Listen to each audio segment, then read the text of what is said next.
Est-ce que parfois c'est intelligent de pas maximiser son REER? Ben oui. Tu as besoin de l'argent pour quelque chose dans l'année, une réparation automobile, un investissement dans l'immobilier ou peu importe, mais pas dans ton REER. Faut pas que tu le mettes dans ton REER. Tu as une petite année financière parce que tu as été en invalidité ou tu as fait un 6 mois en sabbatique ou...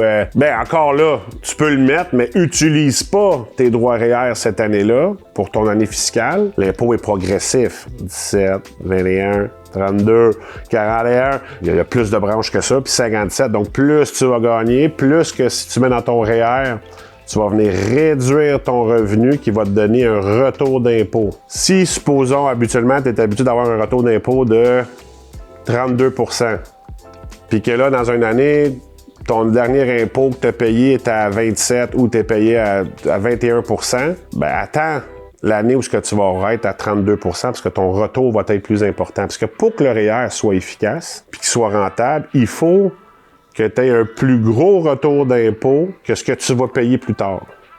Donc, exemple, le taux est à 32, puis tu vas payer, mettons, du 21 % ou du... Au minimum, il faut qu'il soit en bas, puis au maximum, il faut qu'il soit pareil. Mais s'il est pareil, il faut que ton retour d'impôt soit mis dans le CELI pour que ça soit maximisé au bout de la ligne. Sinon, le REER, il peut devenir pas intéressant. Si tu es jeune, le REER, pas de suite. Mais ça dans le CELI, je pense. Tu as trop de projets, tu as trop d'affaires à faire. Tu peux pas...